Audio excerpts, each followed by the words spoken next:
what's going on, everybody? Welcome to another episode of the All Pro JAFFOs, where we bring you the highly elevated sports talk for the highly elevated sports fan. We got a great show for you today. I'm your host, JP, and alongside me, as always, the 6'10 beast from the Southeast, Mr. Country K. Konnichiwa, party people. And it is going to be a good one because today at 7:30 p.m. Pacific Standard Time, 10:30 Eastern, for some of you watching on the East Coast, we have the honor of getting to have what we think is going to be a hilarious conversation with one of the true OGs of the A7FL, former quarterback and now turned announcer. He is what we call if Blake Shelton and Jason from the Mighty Morphin Power Rangers had a baby, and then that baby grew up and had a baby with Mitch Trubisky, Cory Hammond would be what comes out. We're going to have Cory Hammond on the show with us today to talk A7FL football and more. And it's going to be a great show. But before we get to that, let's talk about a lot of the things that are going on in the world. Let's get the job tracker down on there. Blake Shelton making his point right there. That's right. Some fucked up news, I guess, to start. Aqib Talib's brother, who he has since turned himself in as of today. He is a suspect in the killing of a pop-order football coach by the name of Coach Mike Hickman, I believe. I believe the last name was Hickman. The video is out there. It's pretty fucked up, to say the least.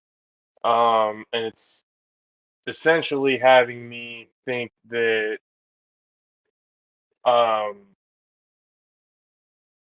of you parents who are overreacting to child sports or to children's sports, like 10 and under and stuff like that, for those of you who are a little overly too excited and ruining it for the rest of the people that are involved, go fucking check yourselves.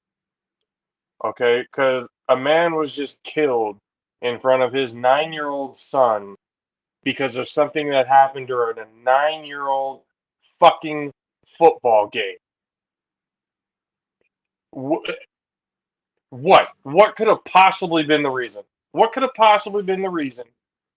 One, to be bringing a fucking firearm to a child's game, to a Pop Warner football field. You're gonna bring a gun. Why? For what? In case you got into an argument with somebody that you just disagreed with them? Like, bro, when I saw this, I was like, this is an all-time low for all of these fucking parents who are just absolutely over dramatic and over enthused about youth sports. Like, let's not get it twisted. Parents, some of your kids probably won't make it. That's just the facts of the whole thing. There's no need to ruin the experience. And now taking a kid's father away from him in front of him that's an image that's not going to be removed from that kid's mind anytime soon. Like, what would, and this is his name Yakub, or I forgot how to pronounce his first name. It's almost not even worth giving a shit. It's just Aqib Talib's brother. Like, why? Like, what's the point? What's the point, bro? I mean, what was your first initial reaction when you saw this? When I first saw it, it said that Aqib was possibly involved. and I was like, I really hope he wasn't involved. Because the first story I sent you, remember the first story I sent you, it said that a kid possibly was involved.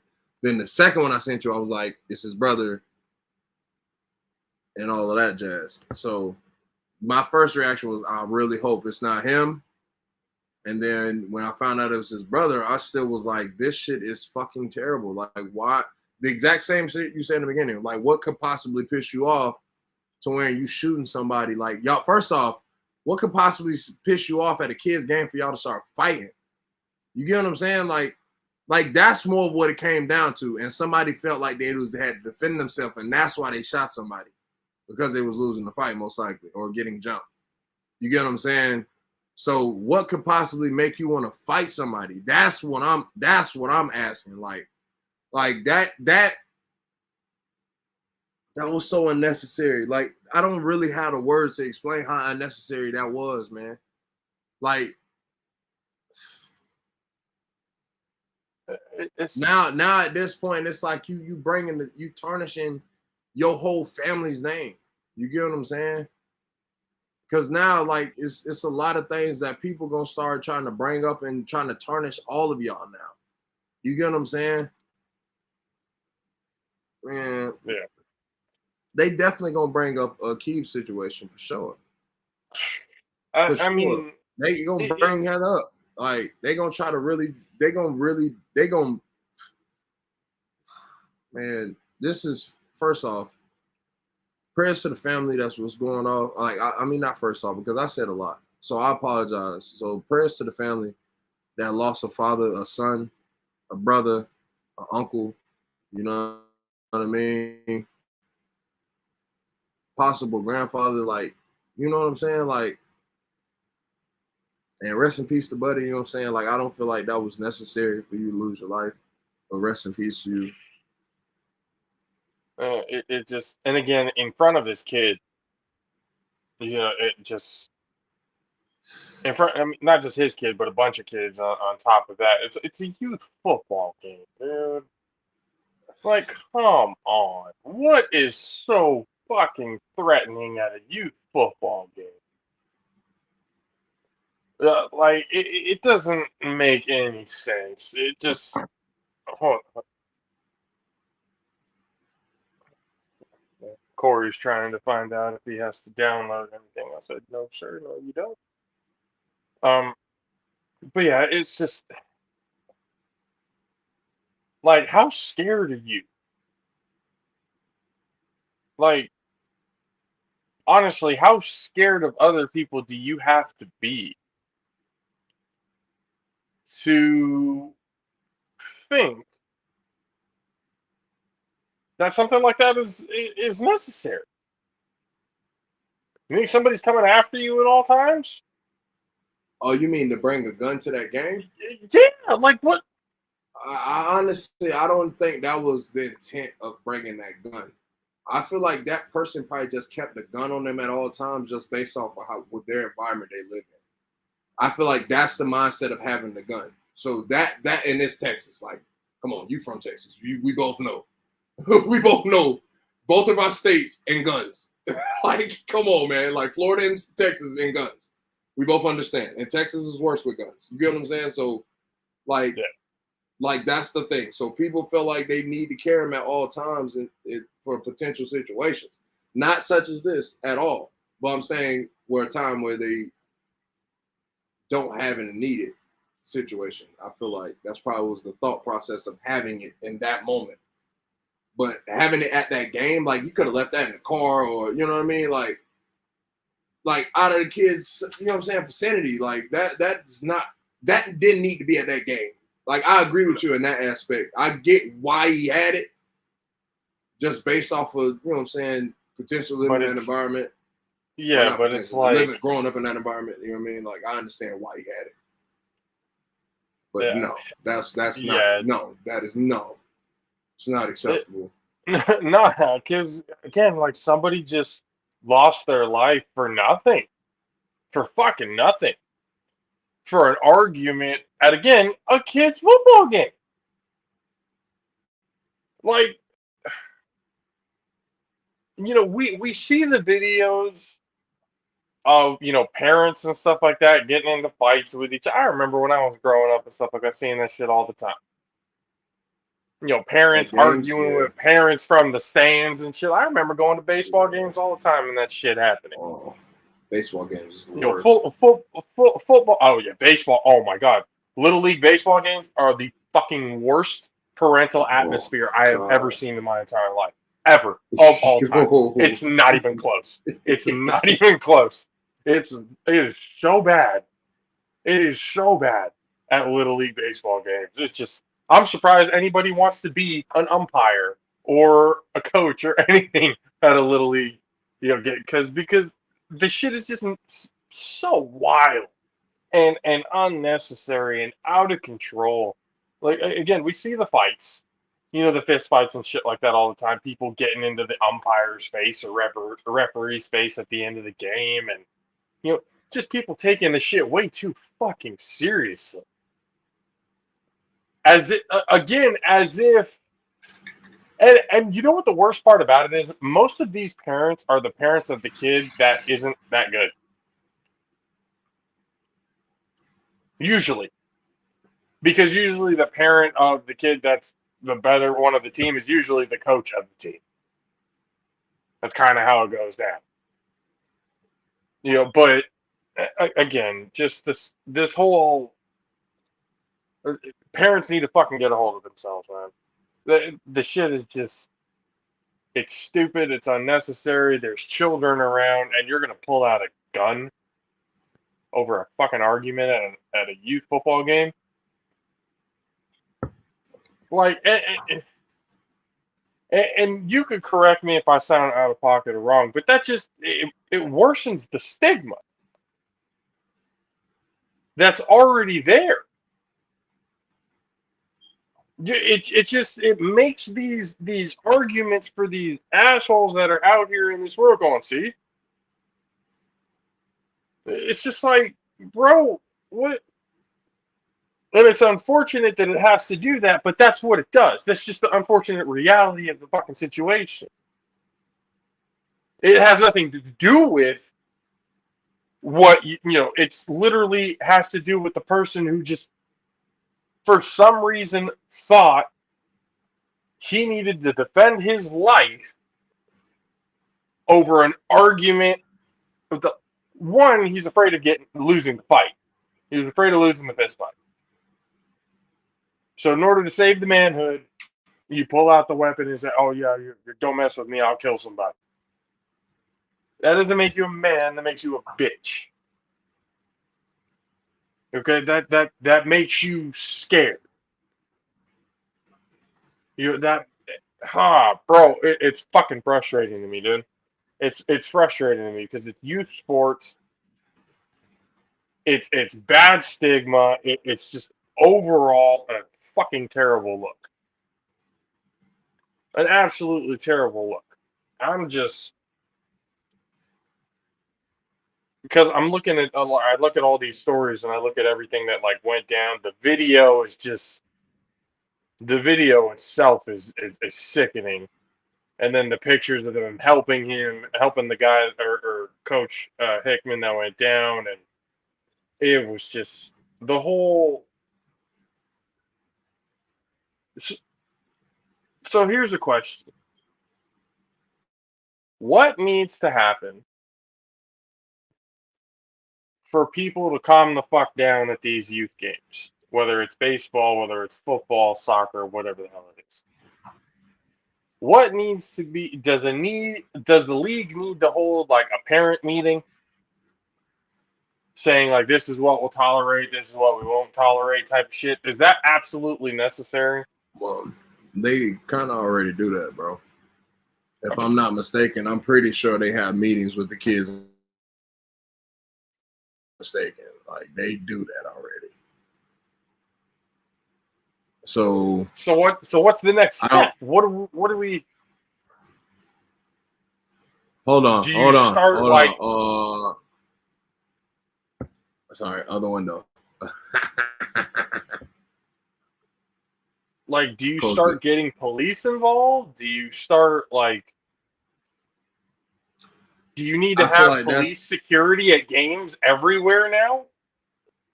and with that's the That in problem. itself is a terrible environment.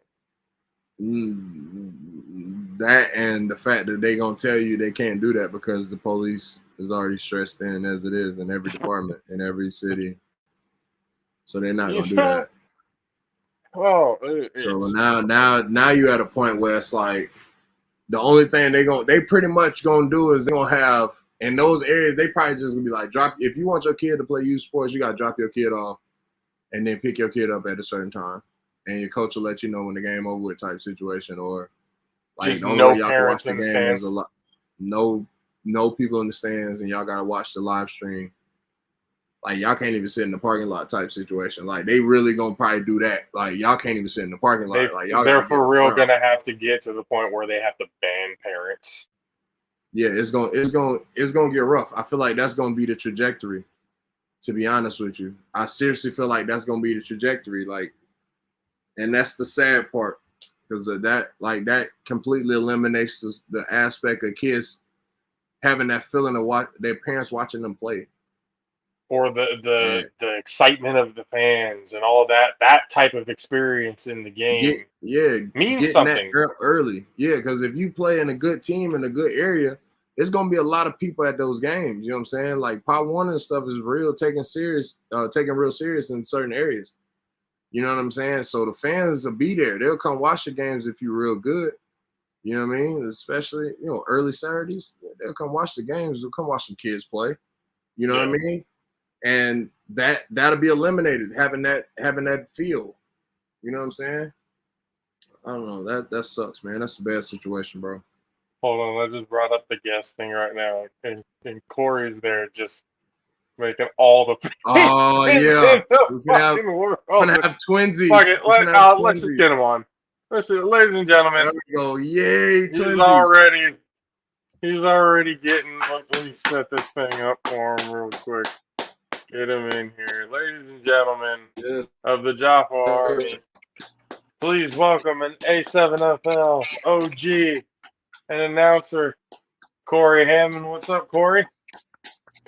Just actually, you guys are talking about youth sports. I'm coming from day one of youth practice for my 13-year-old son and my 7-year-old son. So right on topic, Woodbridge Golden Saints, let's go. There we go. But I mean, hopefully you don't gun have violence there yet. Yeah, however, let's just hope it doesn't get to that point. Well, just to touch on it, because I was listening to you guys. I mean, you were asking like, what do we do next? Like, what I think, a lot of the parents nowadays haven't watched the movie Friday, and it shows, right? Listen, we all seem like we're in the age bracket, the same age bracket, even though I have more gray hairs than both of you combined, and probably always, forever, both of you combined. And shout out to Pops there. I see in the back there, you're trying to hide Country K. But I mentioned Friday because it's just a funny pop culture reference. But when we grew up, there's always that one guy in your friend group that you're like, I don't know. If he starts getting a little crazy, maybe we dip out early from this party. But in general, like, I don't remember ever being in a situation where my go-to in the beginning of an argument was, all right, we blasting, like a Danny DeVito meme. Like, no, I just started blast. Like that's, and Aqib Talib specifically, and I'm not 100% of the story, so I won't go too far. But Aqib Talib specifically has had issues in the past with similar problems. So, Jay, you're talking about like how to prevent this. Certain guys just are going to make those types of mistakes, and this isn't something that should be applied to the rest of society, because I have parents that I've had it as a coach. I coach as well. Football seems to be a relatively large part of my life. My wife's looking at me over there on the couch, wishing that it was at least 1 hour less a week, maybe. Probably for my own career, because she likes to watch my son play more than she likes to watch me play. No, I'm joking. Actually, I'm not joking, but I'm laughing. But I think the point is that type of conversation shouldn't even be something we have to have. We've all seen the Randy Marsh episodes of South Park. There ain't no bell, but there was no gun either. There was never no gunshot. I mean, like parents have always been bad at hockey, baseball, football, even soccer games. I bet you there's some British soccer hooligans that go nuts over that youth stuff. But to take it to that level is beyond youth sports. It's beyond just, even if you want to get into gun control, that's just assholery at its finest. And, kudos to people that decide that, shooting a coach at a youth football game is the way to solve a problem. I guess at the end of the day is what you could say. Yeah, no. Again, it was just not to something make that light of the situation either. I'm not trying to make light of the situation either. Just to be clear, I don't want to make a joke. No. Because it's real. Because it's definitely a conversation that you're seeing all these fucking parents. They're just fighting each other back and forth, and for what? What's again? This is a youth football game. There's only one way to make your dream come true once you look like the three of us, and that's to force your child to live it so that you could live through them vicariously. That's the only route for us at this point, right, guys? I mean, you guys were talking about getting an A7FL team together. Maybe we could start. We can, segue right into that. If I'm even decent at that. No, I mean, I also said, give me a read. I'll read the read for this segment as well. You can send it to me in the chat. No, I'm just joking. But anyway, go ahead. This is your guys. We already knew that we're not that great at fucking segues and everything like that either. We just kind of jump from conversation to conversation. It's fine. But I mean, going into off a horrendous topic, getting into a more uplifting topic. Yeah, we were talking about getting an A7FL division over here on the West Coast. It's just trying to financially figure that out. Yeah, I heard you guys going through the mental gymnastics, and all of a sudden that investment started getting bigger and bigger in your guys' heads, and you were like, and then the conversation turned to, wait, like, how long is this league even going to be around? And what I will say is this league's been almost around for 20 years, but the teams are what fold. So it's how long is this investment worth it, to compete with, the upper echelon of New Jersey teams like BIC and the Patterson U, because there's been even teams that have won championships, like in 2019, the PA Immortals. We've never seen them again. In 2017, it was the New Jersey Chiefs were champions. Haven't seen them again. The New Jersey Savage were a fixture in this league. They were missing from last year's, team. So it is a tough ask, and you have to have, you guys were talking about the amount of guys that you need. Find 20 guys that are willing to play football, no pads, and then still go to work in the morning. That list, from the 7-on-7 flag guys, 9v9 flag guys, all of a sudden you start asking them, hey, full contact, no pads. That list starts to get a lot shorter, a lot quicker. But I'll let you guys talk on that side more. I've talked enough. I'll be here to answer your questions. How about that? No, the conversation has to flow wherever it goes. But no, seriously, because it is, and we've even talked to people. I've talked to people asking them, hey, this is something that we thought about, trying to bring to the West Coast. We know that there's, or not so much as the West Coast, because there's already, if I'm not mistaken, LA, Vegas, all them down there. Yeah. California's the size of most continents, so yeah. So more like Northern California, Bay Area Valley. So all those mountains where people get lost looking for free weed and then they never come back. Yeah, that's exactly that shit ain't free. No, you got to pay a toll for that. There's documentaries on that shit. So, but no, just bringing it because we know there's a lot of people out here in the Bay Area and in the Valley, Sacramento area, and Stockton that love the game of football. You got the De La Salle high schools, you got Pittsburgh. You got all these high schools and stuff like that are here that are real big.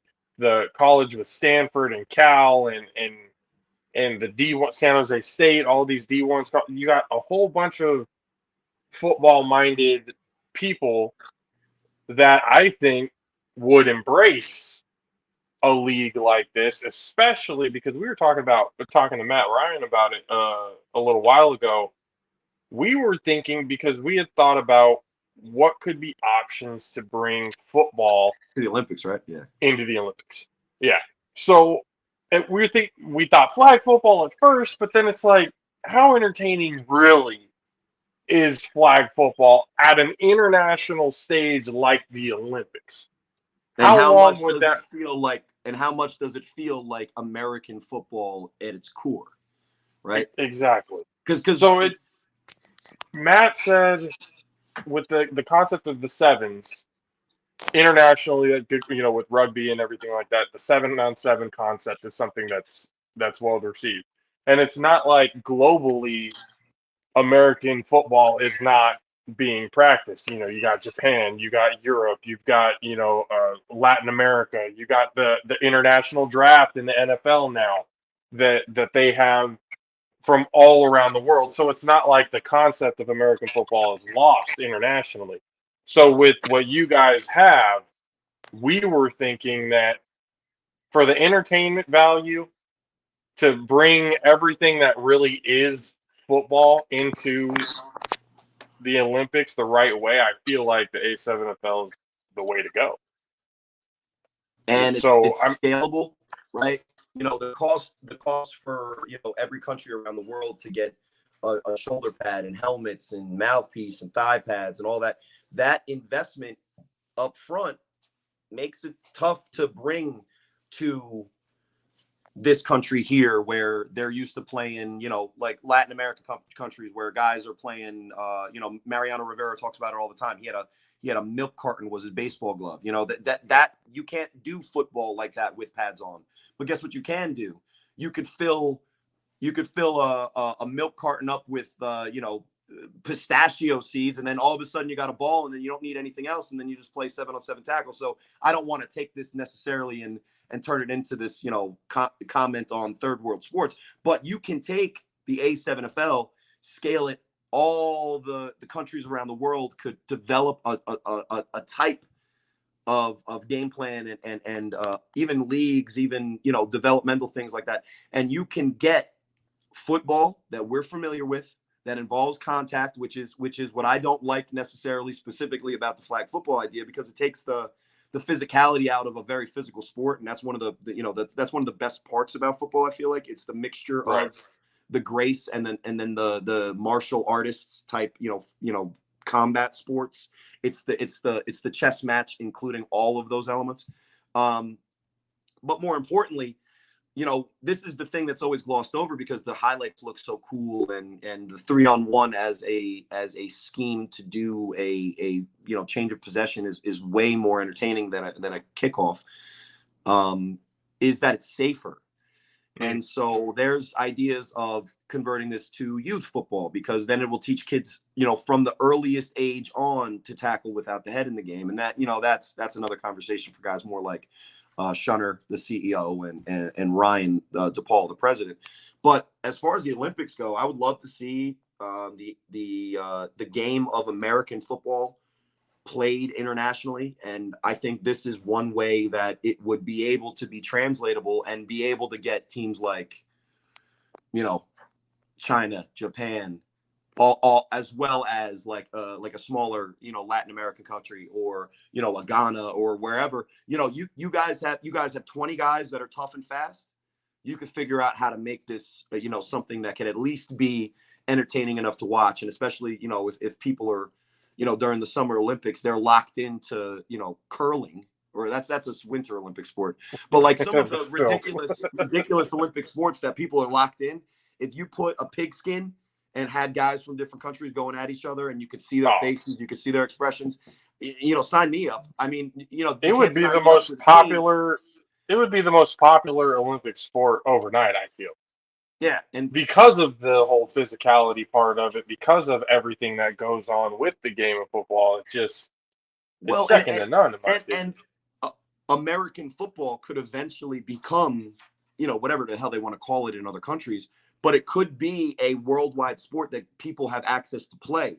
The thing is the Super Bowl is still watched millions and millions and millions and millions of people worldwide, not only just in the United States, because it's one of the most popular sporting events of the year in the world. Now, imagine all of those people that love to watch it for the spectacle and for, learning the quarterback. Like for instance, you guys know the BIC and U players better than anybody else in the A7FL because you watch the championship games. Same thing with the NFL. Now take those interested fans, give them an outlet, give them a way to be a part of it themselves much like the A7FL, you guys are talking about it. You guys were talking about hypothetically getting into Texas. Please, let's do that. But it's a game where it feels like the football that we watch on Sundays and love and has become a religion. But it also feels like the football that you grew up playing with your friends, because it's also that's that same home style cooking type of football. That the lights are off, I gotta go home because I'm 9 years old now. My 9-year-olds are jerks, but anyway. No, it definitely does have that feeling, because me and Kay, we were talking about it after, or actually even during the championship game, noticing like not just the game going on, but you got the kids in the background and stuff like that doing the same thing, having their There own was an little game off to the Asbury side. Park kid that came down underneath the bowels of the stadium where we do the broadcast, and he was trying to get a little bit too familiar with the broadcasting. I was like, hell out of here, kid. It's like, what are you doing, man? It's like, But go. that's the type of game we have. It family friendly mostly. Now you guys can talk about Kenny Stansbury. If a kid is too close to Kenny Stansbury, that's probably a bad move. And by the way, those weren't full like registered cigars that you would get at with a humidor or anything. Those were straight Dutch Masters, guys. Dutch Masters. Kenny's I loved when he came up. I was like, "Oh, no, this is the guy, right?" No, and then the cigarette on the ear yeah, that was some Suge Knight shit right there. That was some that was some. I couldn't believe. At first, I couldn't believe I saw. I was like, "Does he have a fucking cigarette in his ear?" I was like, "Holy shit, he does!" Now like, the this is great. A7FL doesn't have them, but back in the town beef days, the early years of this brand of football, there was cigarettes. There was a cigarette break on the sideline for most of our guys. Now, not me ever. That wasn't my choice. But I was gonna say, cigarette in the ear, even though he's not smoking it during the game, that's an OG in the A7FL right there. I was gonna say, you said this has been going on for about 20 years now. So and in the beginning, did you guys ever how did it start, and then did you ever have any idea that it would kind of get to where it's at now? No, and now I'm not one of the founders. So when this started, it was approximately 2002, 2003. So it literally would almost be 20 years. It was when the current president, who also runs a small business for filming like sporting events and everything. He's a videographer. That's the word I was looking for. And that's his profession. So when he graduated high school and he started organizing this league, Ryan DePaul, it was town v town. So he would hit up a group from Paterson, New Jersey. There would be guys from Irvington. There would be guys from Old Bridge and Sayreville. You may not know those locales, and then it's not important. But the point is that it was basically the kids that graduated high school that weren't in college football were getting together, playing that tribal team, versus team football. It started as, basically just like pickup games, and then it became more and more organized as more towns said, yeah, let me try that shit. We're going to bust your ass. Fuck you, blah, blah, blah. Lots of bad words exchanged. There were, there's a famous story. You'd have to ask Ryan DePaul about it, but there's this guy named Jay Rolla. He was a BIC running back before they were really good. And this is about 2010.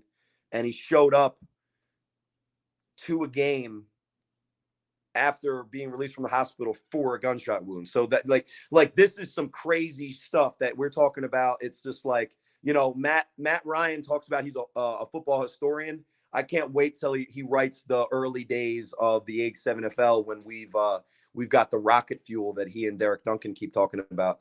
We'll get back to that in a second. But the A7FL started as town v town, and at its peak when it was town beef, there were 18 New Jersey teams, and 8 of those teams competed for playoff spots. And it was a knockout, drag-out fight. There was teams like the East Ward Gators from Irvington. There was the South Ward Gators. The East Side EESG was the East Side Generals, excuse me. But then there's the Sayreville Bombers, and then there was the Union City Chiefs. The Patterson U came in as the wrecking crew. But all these teams were pretty much localized to their city and town. But because Ryan was a videographer by trade, he was filming all the games, posting it on YouTube, and it just had this cult following, and it started getting bigger and bigger and bigger. And then a money guy like Shunner comes along, and I don't know the specifics there, but he says, "Hey, this has some potential. This is a good investment opportunity. Let's start working on it." And then once it became the A7FL, we started getting rebranding things, start moving in the right direction on social media, starting getting, conversations with people where to put it. So for instance, we've been on Twitch. We were about to be on, I think it was Fubo or Roku or something. And then they had their stock earnings meeting, and that didn't really go well. So like the guys behind the scenes that are doing the big boy stuff in a big time league, that started to change. But the roots of this league are guys that don't have college football to turn to, but can't get the hitting and the physicality and the camaraderie and all of those awesome things that you can only get from football, and things that will leave you in the drunk tank or in a jail cell, because there's nowhere else to get those things. Sorry, I'm plugging my phone in so we don't die here. Okay. So that's kind of the history of the league and where it used to be. And to fast forward to where it is now, we are in New Jersey, Maryland, DC. We're moving to Boston. We've been in and out of Pennsylvania already. Ohio, potentially news there. Florida, California, Vegas, and then who's next? Being a part of the league since it's been basically just guys showing up and just talking shit for the sake of talking shit. So now that it's being televised and you guys are reaching out to me to talk about it, it's been one of the thrills of my life, honestly. I was gonna say, what got you into it? What was this? You saw it on YouTube and thought, "Hey, this is something," or So did somebody get a hold of you? Or? I played Division III college ball to no real success level. I went to Widener University. That's where Billy White Shoes Johnson went. Division III, you would have never heard of me. And basically when I was 20, I had my first child.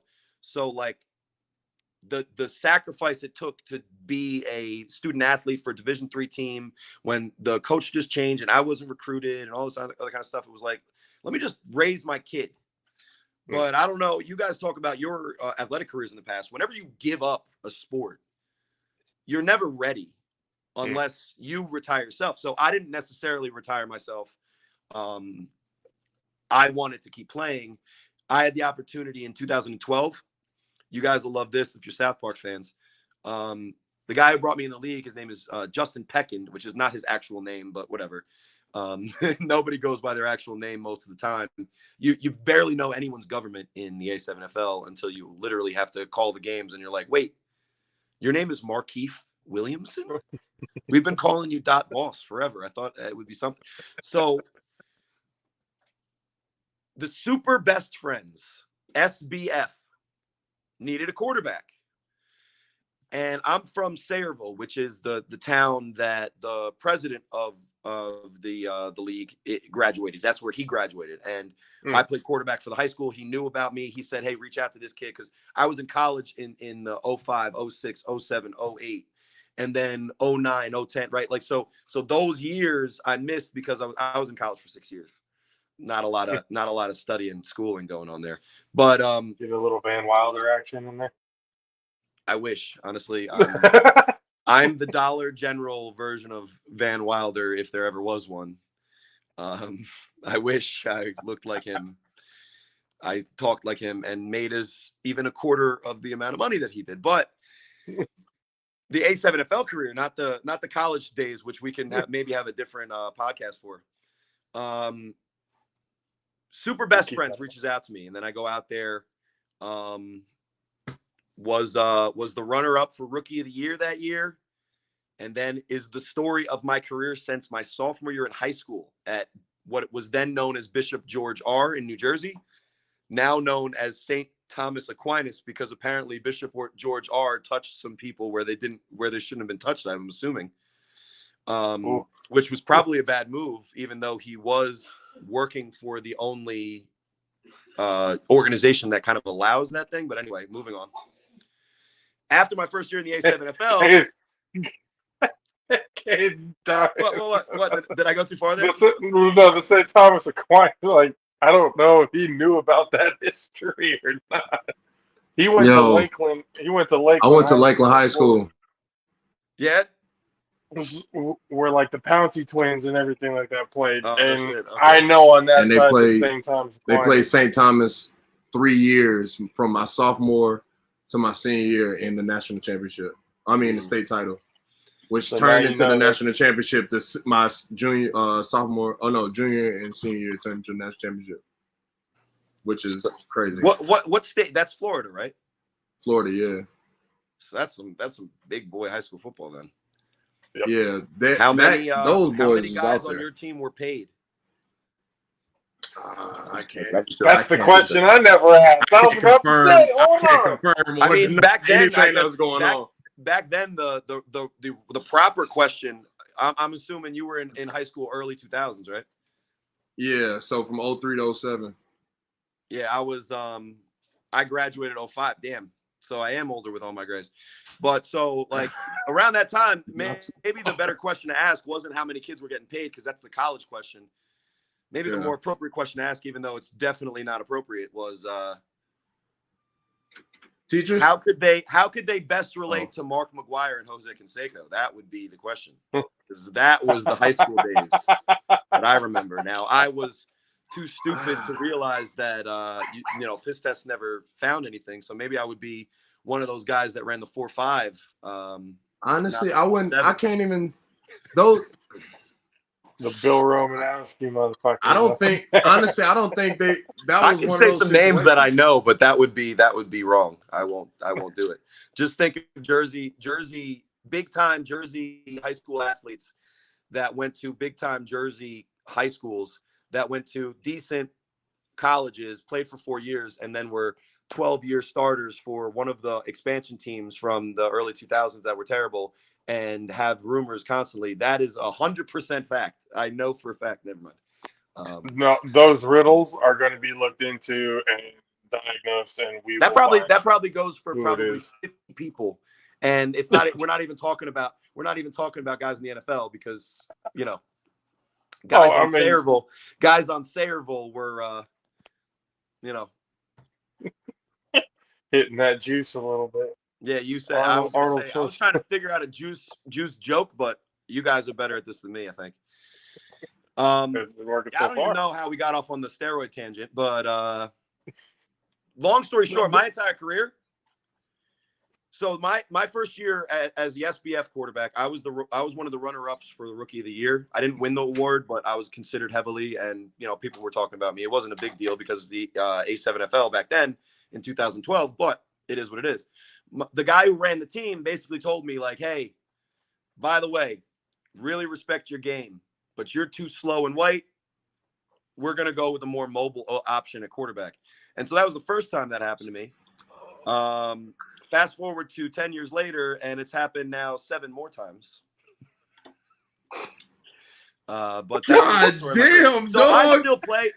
You asked me how I found the league. I still play because I still have something to prove from my junior year of college, when I said I'm going to move on, and, you know, football is great, but I have a family now. And then after living with my family for a while, and my wife loves me, she's glaring at me right now. After living with my family for a while, I was like, shit, let me get back to football at least for an hour or 2 a week. And, you know, found the A7FL and have been playing to prove myself ever since. I don't know how it's going. I saw. So we took some clips and everything of the playing days, of the old career highlights and everything like that. Yeah, most of them were run plays. I was like, damn, I don't remember this many career rushing yards in my entire 8-year, 10-year career. I had to get those because I was like, you know, quarterback, to me, with no pads and everything like that, the idea of a quarterback taking off and actually trying, you know, lower the boom and everything to get into the end zone, that to me is impressive. But one thing that I noticed was, maybe a statistician, Matt Ryan, being the historian that he is, can go back and look at the film and really see it. But to me, it seemed like you were probably the quarterback who used to get hit the most while throwing the ball and completing the pass for either a first down or a touchdown or whatever. You took a shot before. Oh my God, this dude. His name is basically Gerald Bell. I know you're talking about the one on the dirt field, the second to last play, right? Yeah. I have a Peyton Manning like recall on these things. Just if it seems weird, like I'm really not that good. But, no, like, that's fine. So the second to last is we're talking about 2017. That's the BI. That's the second round of the playoffs against the PA Immortals, who went to the championship and lost that year. And their defensive line was one of the best defensive lines I ever played. They had this guy named Tyler Affa. They had this guy named that they called Maui because he was a Samoan, and I guess that's what you call fat Samoans is Maui from Moana. And then they had this guy named the Black Rhino, whose name was Gerald Bell. And I can't do it on here, but right here, approximately. Now I can't do it on this phone because it's not high res enough. I have a white line scar from that play because he choke slammed me on that play, grabbed me by my throat, and choke slammed me. But the worst part about it, gentlemen, because I've been choke slammed before, it's part of the A7FL. I grew up watching 90s quarterbacks get concussions and go back into the game and be lauded for it, right? So that's where that's who I emulated, is guys who would literally put their body on the line just to throw one pass complete, and the guy coming at them is like a 300-pound guy. But the guys that I watched on TV, I guess they had pads on, which is the main difference. But my guy Gerald Bell, he had that fingernail that extends out for whatever reason. So I had a slice there and now have a scar. And every time I see him on Facebook or on social media, because his team quit because they don't want to play anymore, the PA Immortals, I'm calling them out even though they're not listening. I'm constantly calling people out. We could talk about that later too. I say, man, you ever cut your fingernails? Because that shit was unacceptable. But we lost that game. I have one playoff win, and it wasn't that one. But on that play, I threw the post corner, and it was a timing route, and that's the anticipation you need in the A7FL if you're going to be a stationary quarterback in the pocket and get murdered. So I threw the ball on time. My guy, Troy, Mr. Incredible, caught it. And then the next play, you saw me run through the line, and I was so excited.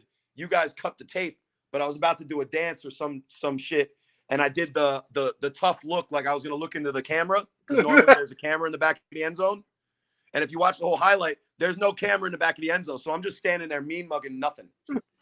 And then I just walked to the sideline, and then that's kind of why I cut it. It was one of the most awkward touchdowns that I've ever scored. And to be clear, I don't score that many touchdowns. So I was looking to mean mug a camera. I just said, okay, I'm moving on with life. I'm gonna mean mug just. Oh God! If you watch an earlier play, the long run, where you see the defense and they're like, they didn't want to tackle him or they would have. That fat slow bastard. But if you watch that, I came and I did the mean mug to the camera where I go and I point for the 2-point conversion, because I wanted to make it look like it wasn't a big deal that I just ran 80 yards, and I've never done it before or since in my A7FL career. And by the way, that team won the championship that year, and we lost to them 40-20 that day.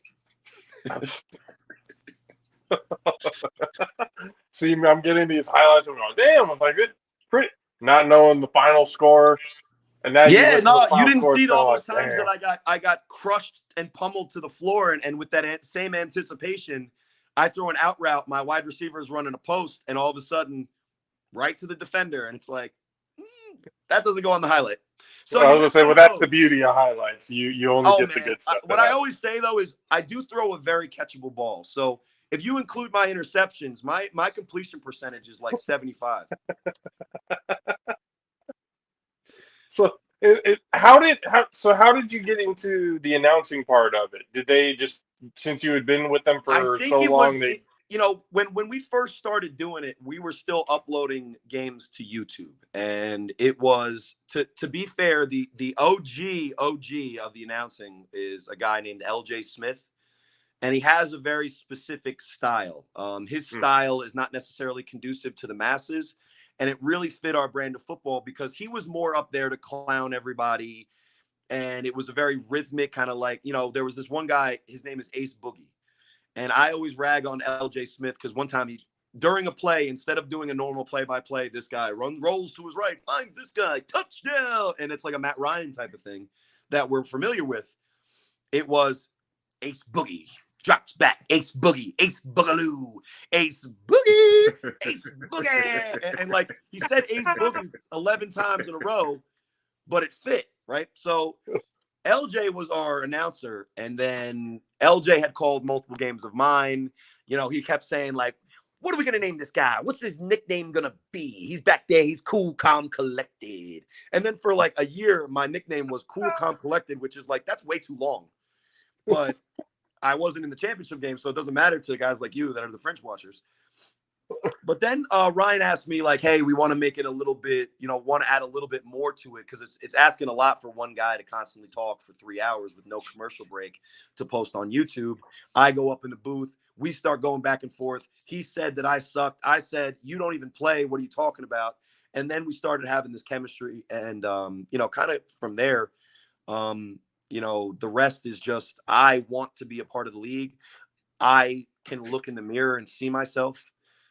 Teams are constantly cutting me to put in a guy that was my wide receiver. And then their team fails the next year when I move on to another team. They call me back and want me to come back, and I'm very petty, so I don't. And then I get another New Jersey.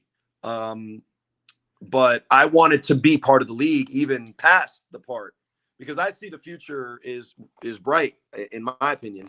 It doesn't mean much what my opinion is. What's nice is that outsiders like you guys can see all of the things that make it great. The safety, the personalities, the more of a you know, a translatable feel. And the fact that it both looks like athletic football that you know, there's still guys who are like, oh, I could do that. Well, it's like, well, this is the only league that you literally can come out and test it. And what happened was when California and Florida, the first time they ever were like, I can do that. And they showed up in the Final Four in 2021.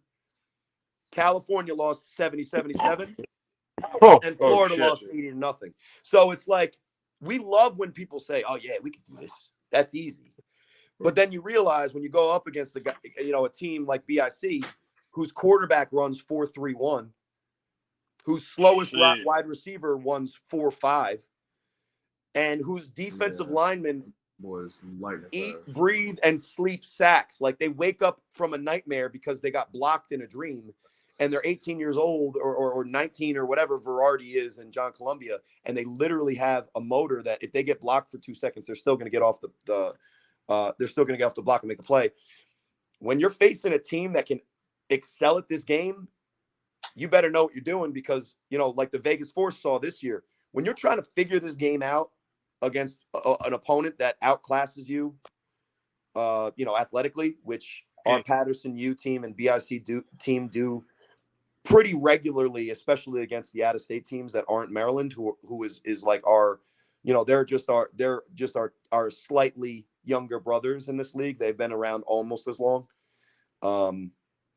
But there's only been one two Pennsylvania champions in the A7FL and one Maryland's champion, and the rest have been New Jersey teams.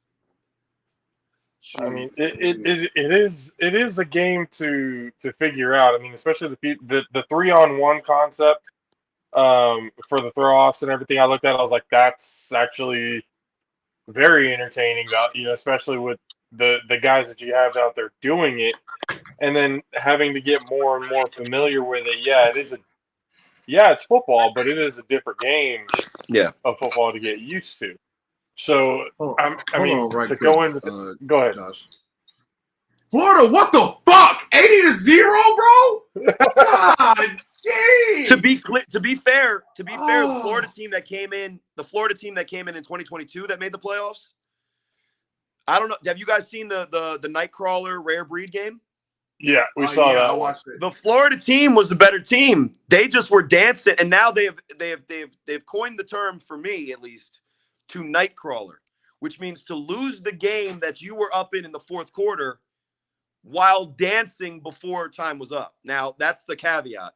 Oh, The Nightcrawlers did that this year, so they looked really impressive. And if not the second, were one of the top 4 explosive offenses, especially in the A7FL.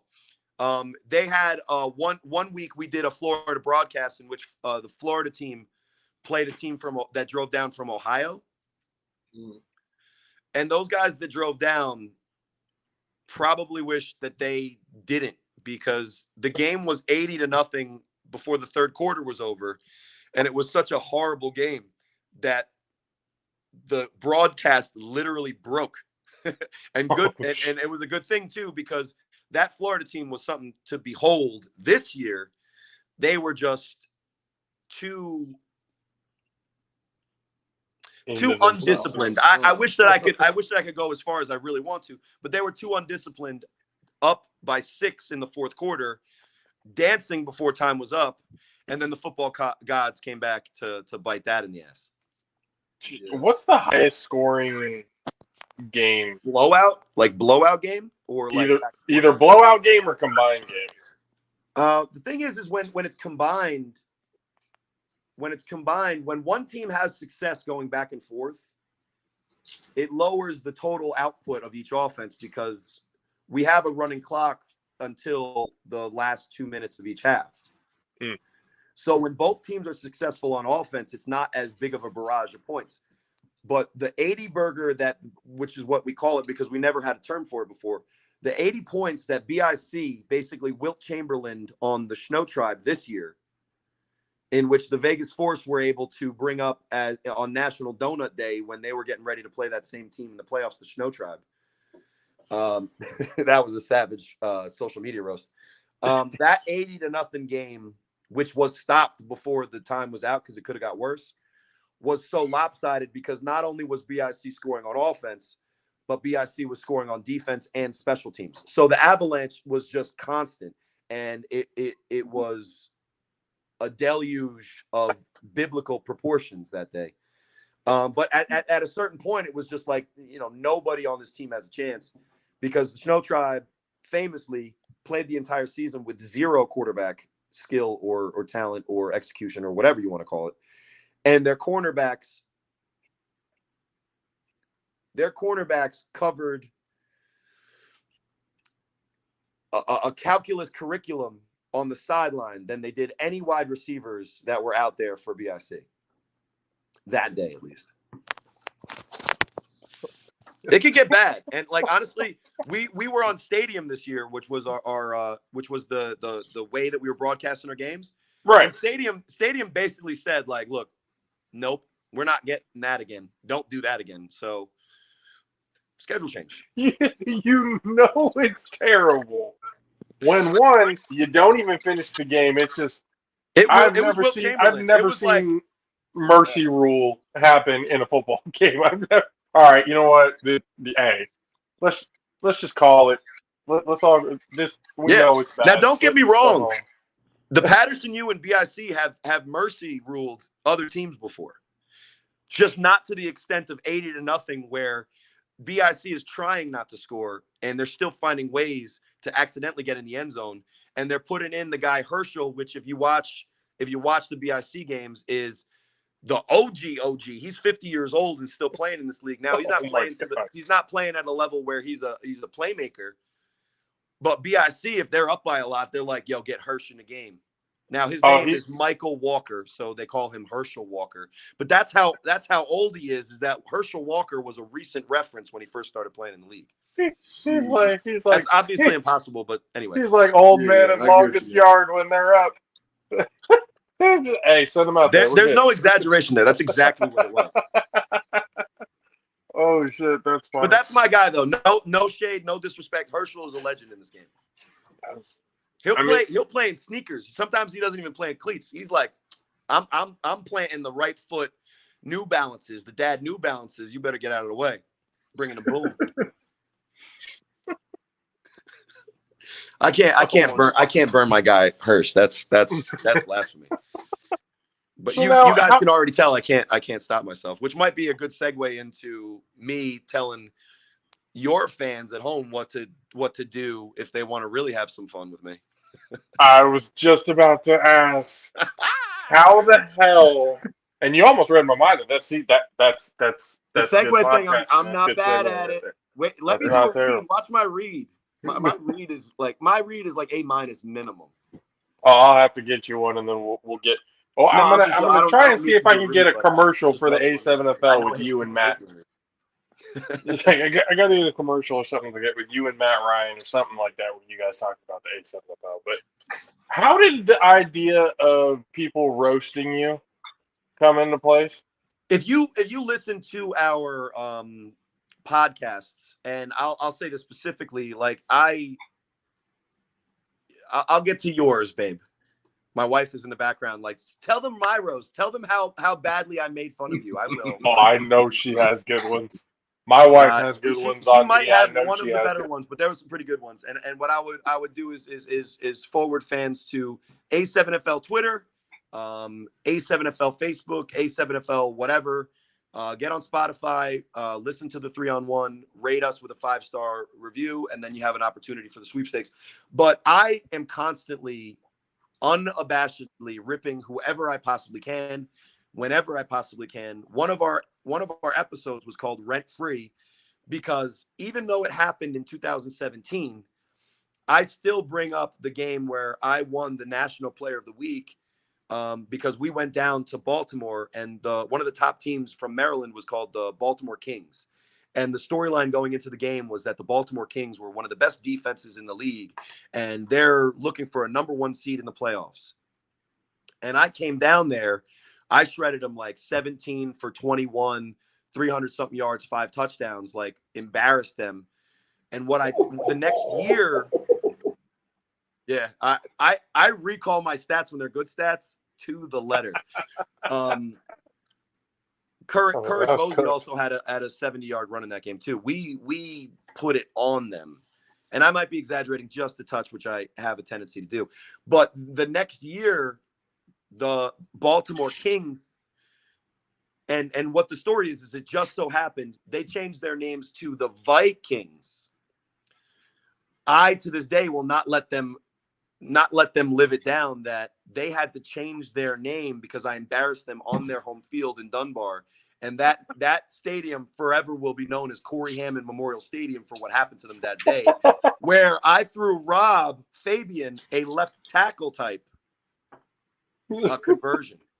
And that's on the highlight, that the game of the week highlight that I sent you, one of the last plays, where big old 77 Rob had one of his glory moments, because you got to feed the big guys. And nobody likes a thick boy touchdown, which, pause, by the way. Every time me and Rob elbow each other, we say, Matt, pause. But thick boy season is something that Matt loves. So we're going to let him see as many thick bodies as he wants. And, we don't judge. And he always makes sure it's with 2 C's, by the way. But I'm constantly trolling anyone that I can. But the fact is that of all of the players in our league, I think nobody deserves the troll more than the stationary white quarterback that's been on more teams, has more jerseys than almost anybody in the league, because every single decision maker after, I'll just put this out there. In 2020, I went to a team in the Renegades, never won a game. In 2021, because the 2020 year was COVID, in 2021, we were 4-3, made it to the playoffs for the first time ever in the team's history. Won our first playoff game, lost to the Baltimore Cobras, which became the Baltimore Rare Breed, which you've seen. Good team. And the score was 70-21. But to be fair, I had a high ankle sprain and played the entire game. And when they put my backup in, his name was Kenneth Stewart, he went 3 and out and lost 8 yards. And then I went back in with the aggravated high ankle sprain and threw another touchdown. Now, it didn't matter because we scored 20 and they scored 70. But I don't play that shit. I don't come off the field. Yeah, so fast forward after that game, the Renegades, again, existed before Cory Hammond, never won a game. Not solely because of me. The Renegades have a lot of really great and talented players. And if you listen to our episode 4, where we do the fantasy draft podcast, multiple players were not even just by me who played on the team. Multiple players from the Renegades were taken. The Renegades decided that quarterback that came in for me in the playoff game and lost 8 yards, who was a wide receiver who had 60 catches for around 750 yards and 7 touchdowns as my wide receiver. He's the quarterback. So I go to the Hawks, who didn't have wins last year and didn't have a quarterback. They told me after the last scrimmage of the of the preseason, in which I threw 5 touchdowns, while you guys don't know, I think his name is Darnell Dawkins, offensive lineman for the Buffalo Bills, owns the Snow Tribe. And he had his film crew there to watch his team in their last scrimmage, prepping for the season. And me and Eddie Pettiot, who was one of the best wide receivers and a guy that came over with me from the Renegades, he went up top on him 4 times. I threw 5 total touchdowns. The Hawks were chanting my name, the whole team. I go to the bar because that's what they do. They go to this bar that sponsors them, MJ's, and then they talk. And then my wife's like, "Why are you at the bar?" And I was like, "Look, if I don't go to the bar, they're gonna make me come back here anyway." I'm like, "Bros, I got kids. I already exceeded my limit for fun time by doing the scrimmage. I can't now drink. Don't you understand?" And they're all like, "Well, we only have 1 kid or none, so no, we don't." So I go there and they're like, "All right, Cory Hammond," and they're like making it like this meeting, and I'm like, "All right, we're at a bar, we're just regular people drinking. What?" They're like, "We're confident we're going to start you week 1. Day of the game, week 1. We're going with the running back." Okay. He never played quarterback before. He was the quarterback that day, and which sucked the worst is he ran for 200 yards, which was a tough spot. Went against the rare breed in week 2. I had 4 drives, threw for 2 touchdowns in the rain. And if you guys don't know, I have a Chad Pennington arm, so that's saying a lot. And my guy had 3 quarters of football, lost yardage. But that's last year, and that's the story of my life. I'm too slow for guys to want me to be quarterback until they see what it's like when I'm not there. And then the Renegades called me multiple times last year. A corner was like, "You think I could learn to throw? I'm not that accurate, but I understand the offense." And I was like, yeah, that's how that works. Yeah, just go outside. Sure. Just find a target, work on that for an hour, and you're good to go. Quarterbacks in every league, in every situation, are always available and easy to find. That's why the Jets are one of the best teams in the league year in and year out.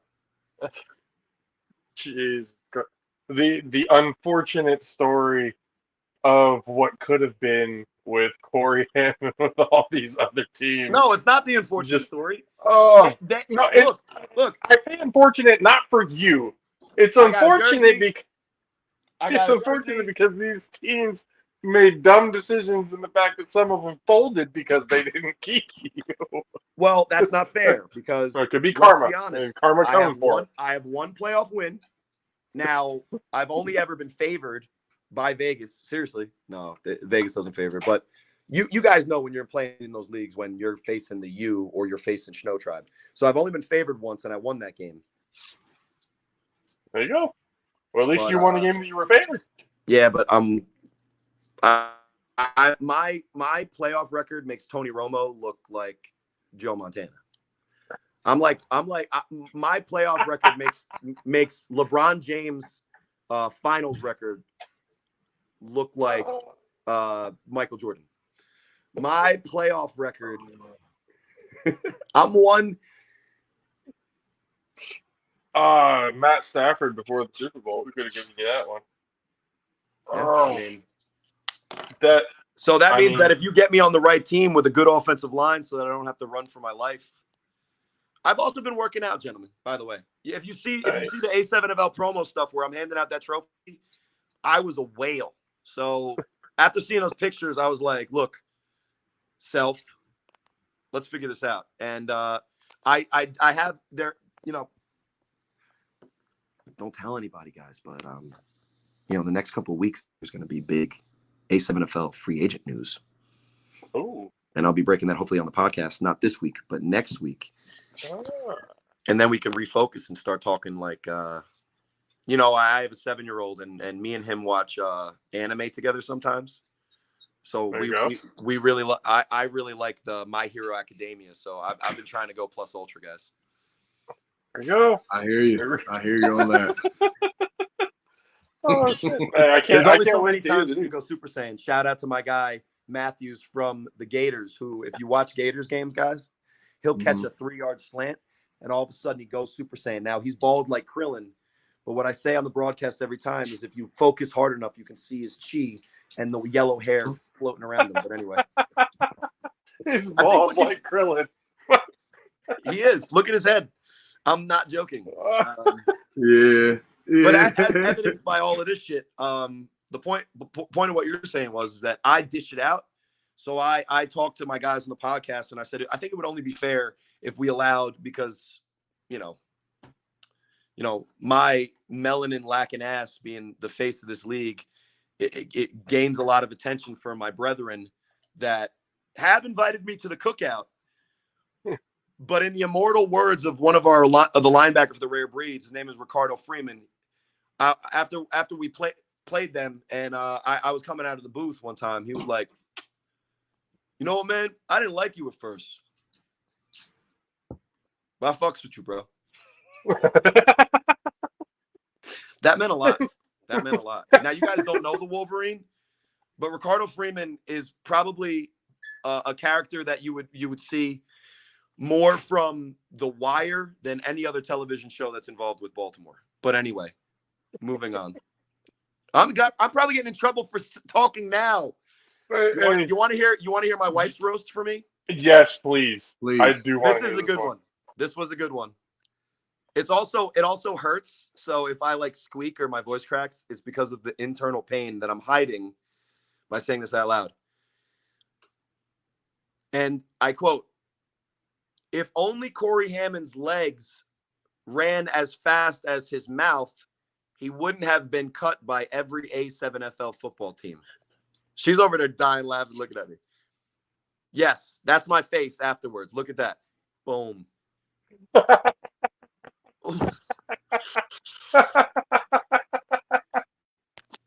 Yo, one guy, I don't know. One guy was like this: Cory Hammond throws with the velocity of Chad Pennington with a broken clavicle. Oh. One guy was like this. One guy was like this. Now, this was my favorite one because I had a reply to it. Now, I didn't reply, but I'll give it to you guys. Guy says, "Yo, Cory Hammond looks like Professor Utonium from the Powerpuff Girls, right? Is that what the name is?" Professor Plutonium. Yeah. And then my reply is Qua. That's what the guy wants to be called, so I'll say that. Qua.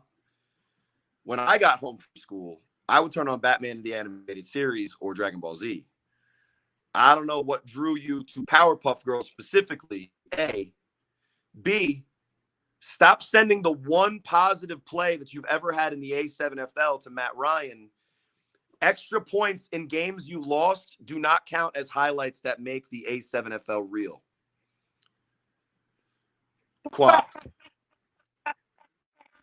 Oh shit. Qua. This is the same guy. This is the same player, right? He was on the Renegades, the team that kicked me out. He was on the team, like Team Kenneth, the other quarterback. He was one of his boys in high school or whatever. So he was like, "Oh, get this bum ass white guy out of here. We need somebody faster quarterback position." That was part of it. His best highlight, his most famous highlight, was when he was returning a 3-on-1 and number -1, because he subtracts the number 1 option from the opposing team. He's a corner. That's his number is -1. His name is Neon Dion Davis. But when Qua was returning the 3-on-1 against the Patterson U, One of the Patterson U players decided to pick him up like an infant child and drop him. You seen that? You seen that highlight? God. I remember that game. I remember watching that game. Now, there's two of them. There's one that happened to the guy from BIC, Breezy. Breezy has a lot more highlights than Qua. But Qua for the Renegades was when the Renegades were playing the U. And my guy was like, yo, put me in. I got this, bro. Thinking like with a ton of confidence, the confidence you would expect from an 18-year-old that had, barely ever seen a maidenhead, to use a Game of Thrones word, much less any success on the football field. But then my man proceeded to become a viral highlight of embarrassment so that he hits up our guy, Matt Ryan, with videos of him catching an extra point in a losing game, which is, by the way, a 5-yard pass, and saying, yo, can't you get highlights of me on the broadcast? And it's like, first of all, A7FL Twitter is A, troll, and B, troll Cory Hammond. Oh. And B, if we put on highlights of guys like Ashanti Worthy or Mark Bagway or names that we've heard before because they've made more than one play in a losing game for an extra point. But I digress. Hey, look, if you're gonna roast Cory Hammond, you better bring it because I'm coming you better come hard and you better make him speechless because oh shit, the man is ruthless. Okay, this man is ruthless. You know what's funny though is I am just as ruthless to myself. I'm as self-deprecating as I can be because I am the gray-haired stationary quarterback whose legacy has been built with the fact that I get up more than that I win games, right? Like Big Mo Ramadan, who is a longtime player in this game. When the A7FL opened the stock market, New York Stock Exchange, he was one of the ones that was hitting the bell because the Chiefs had just won the championship. He's a defensive tackle, and my favorite praise that I've ever got from in all of my years of football was when one of the top defensive linemen in the history of this league, he's a three-time champion. He said, bro, I have hit Cory Hammond as hard as I have hit any human being in my life. How does that idiot keep getting up? He's made of iron. And I was like, yes, they don't think I'm good, but they know I'm tough. And nobody went, no, but in all seriousness, when we shake hands at the end of the game, with the amount of blood and bruises on my body, like no one shakes my hand at the end of the game and is like, damn, man, y'all. They always do this. Damn, man, I respect you. They don't necessarily say like, yo, you nice, or yo, that was a great pass. But what they do say is like, motherfucker, how did you do that? Because if you watch the league, a lot of the quarterbacks, their safety is job one. Mine is throw the ball. I mean, regardless of what it is, again, you're winning games, so that's just the whole thing to it. But just not playoff.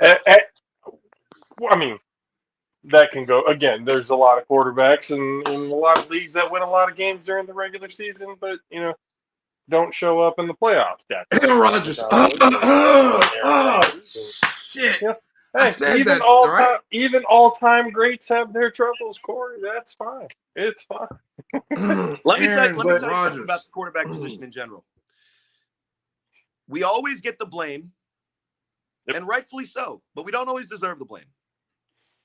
Because if you told me that the Jets drafted Patrick Mahomes, do you guys have the confidence that Patrick Mahomes would be the same player? No. No, he didn't have. Because I guarantee if you put Mitch Trubisky in an offense run by Andy Reid, Mitch Trubisky would have got a second contract. Now, is he as good as those quarterbacks? No. Does he look like a better looking, younger, more athletic version of me? Yes. That was one of the roasts. That was one of the roasts. Oh no, I looked like that was a good one. If Dustin Colquitt and Mitch Trubisky combined powers and we got Dustin Colquitt's arms and Mitch Trubisky's kicking power, but not speed. That was, or something like that. It was something stupid. We said if Blake Shelton and Blake Shelton. Jason and Jason from the Power Rangers, Yes, the my Red favorite. Ranger, had a baby, and then that baby had grew up and had a child with Mitch Trubisky, then it would be you. Let me tell you something. When we went to Nashville and we did the wax museum, the Madame Tussauds, my wife was a little too happy taking that stupid picture with that wax Blake Shelton. Now I kind of understand. See, it looks like I was standing really close to Beyonce, though. I will not lie. But my son was standing. My 13-year-old son was standing even closer.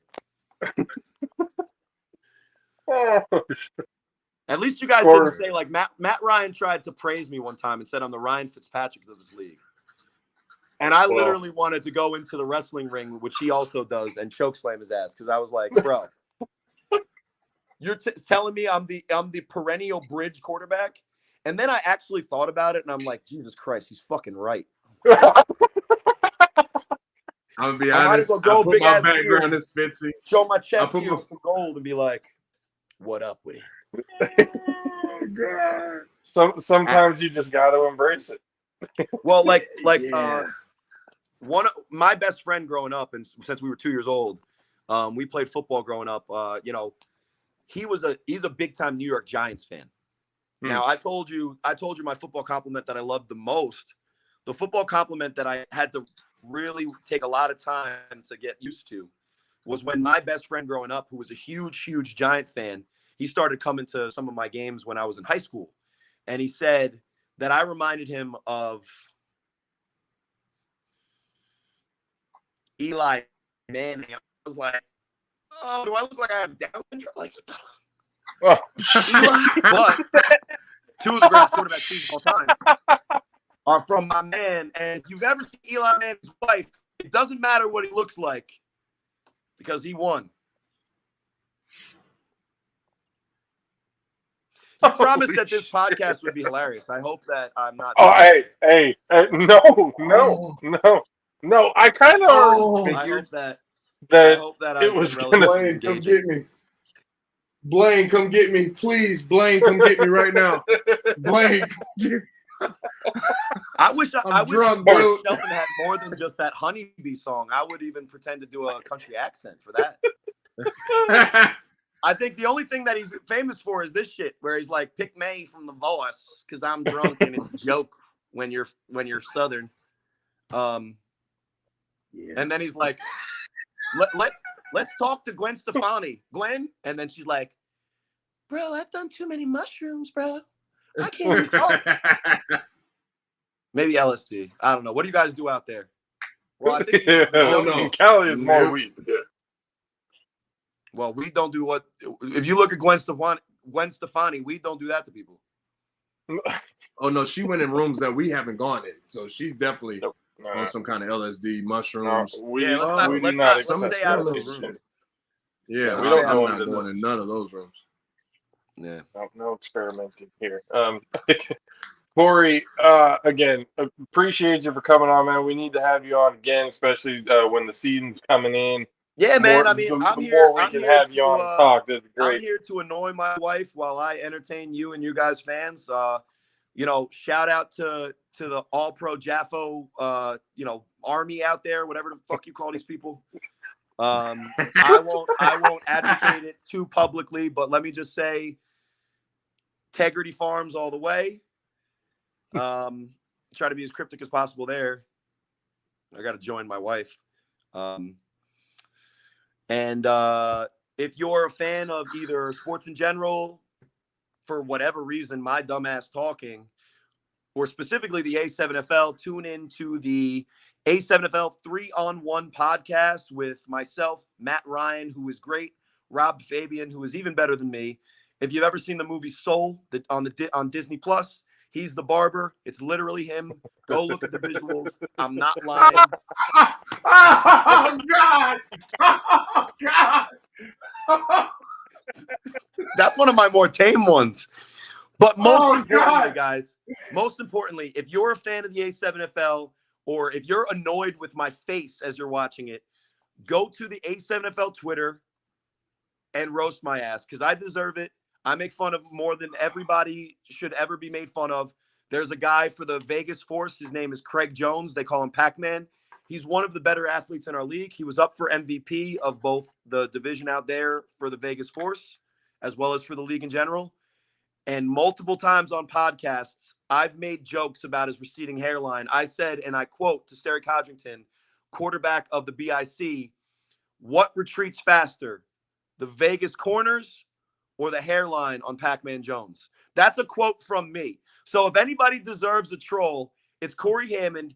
Get to Twitter, roast me.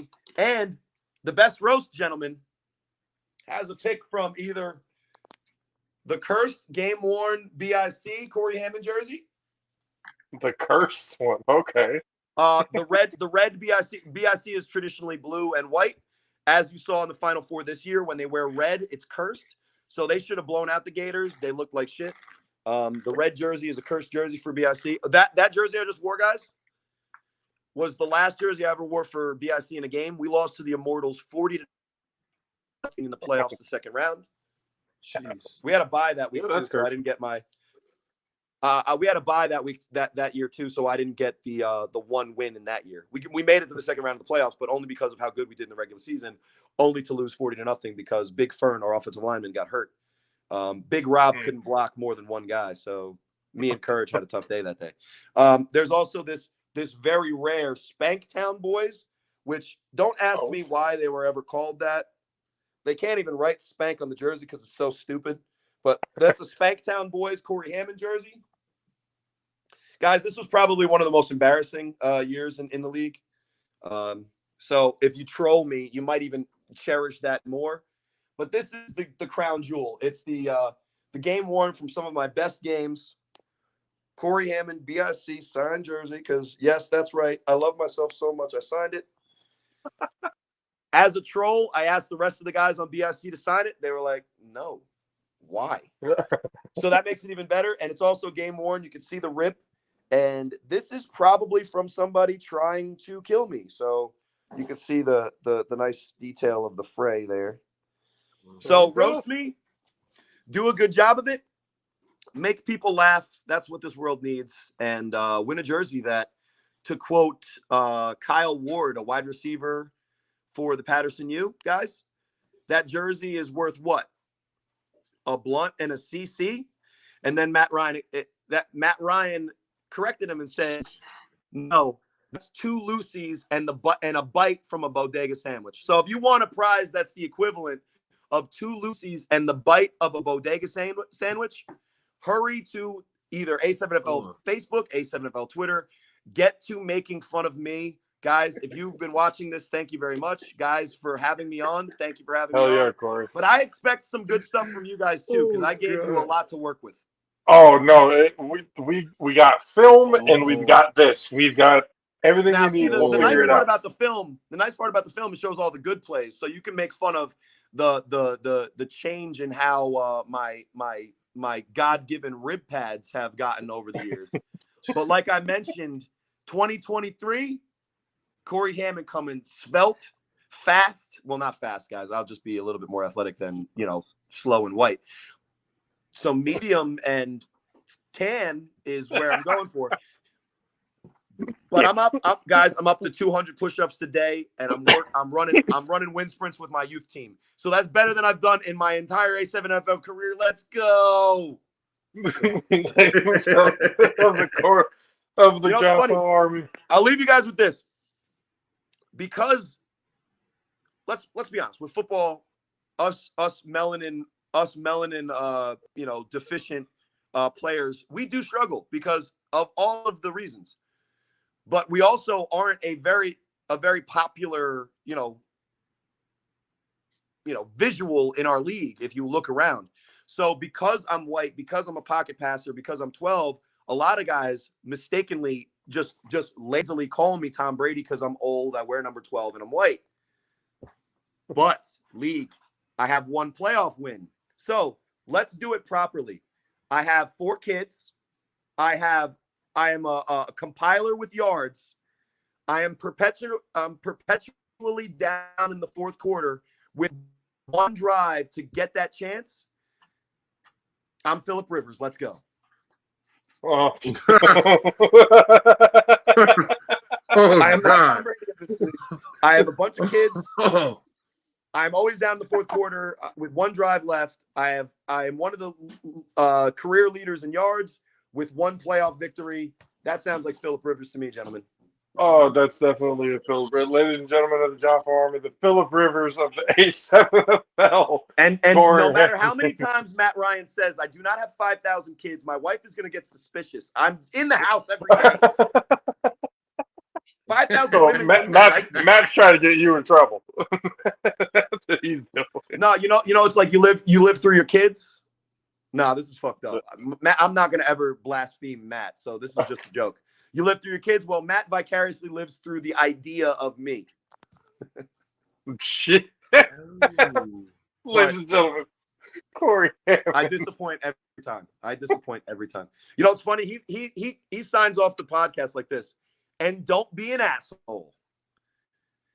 And to be an asshole, Sure I wait. To be an asshole, I wait and say, I'll try. And he cuts it every time, but I never don't say it. It is hard work for me, guys. It's bringing the entertainment value. Appreciate it, Cory.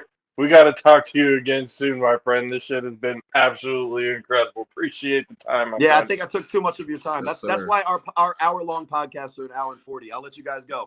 But thanks for having me on. All Pro JAFFO Nation. A7FL loves you. Love us back. Go to the Twitter roast me. Yes, sir. Yep, get to it. Appreciate it, Cory. Ladies and gentlemen, that's Cory Hammond. I don't even. I knew it was going to be good.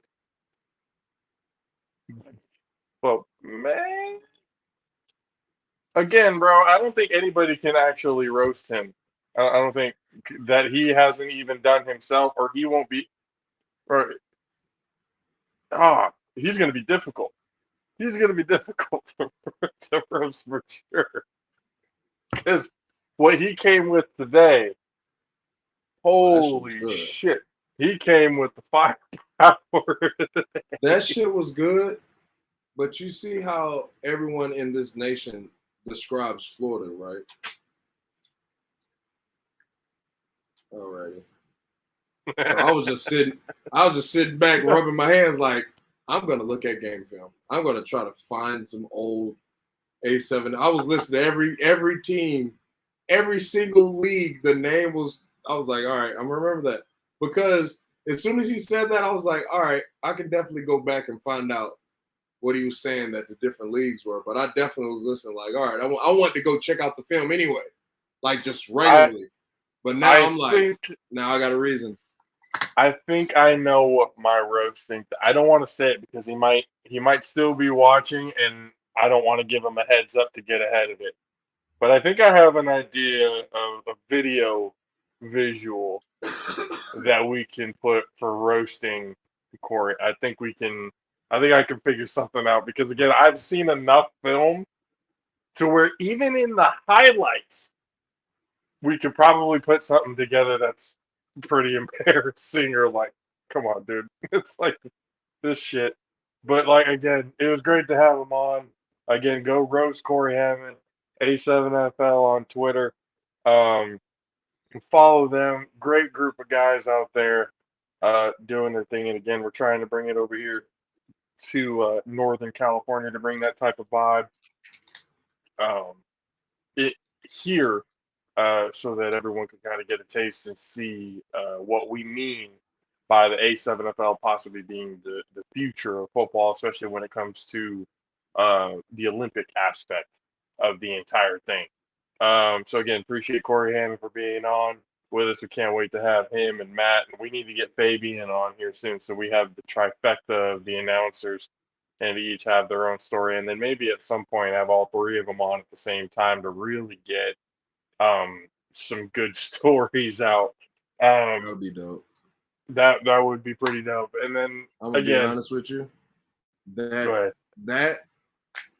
that Fabian, I understand he said it was tame, but when he said about Rob Fabian about being the barber at Soul, I'm like, he looks dead on that motherfucker.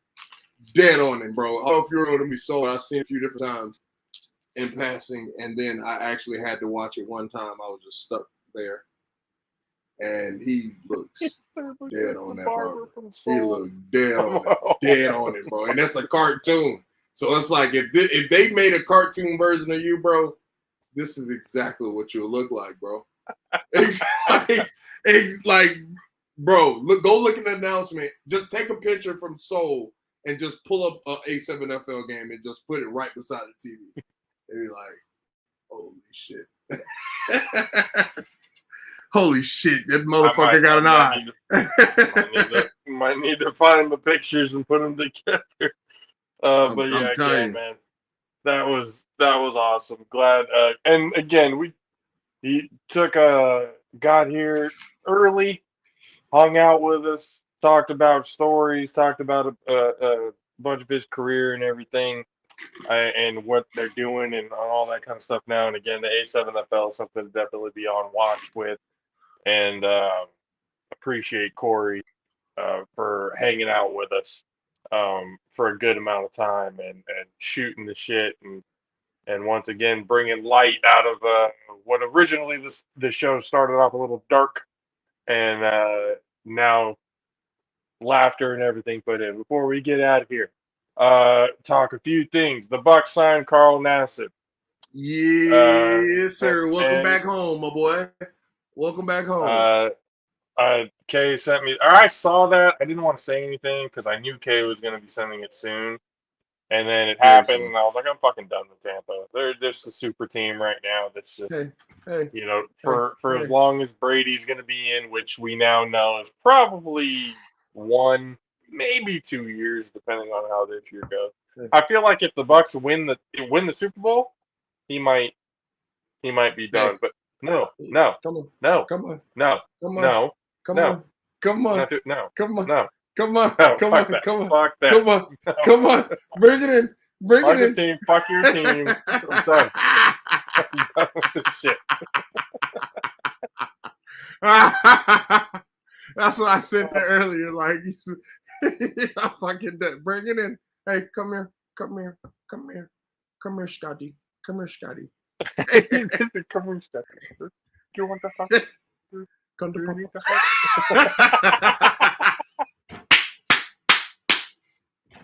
Oh shit, ladies and gentlemen, we appreciate you guys for hanging out with us on this Monday.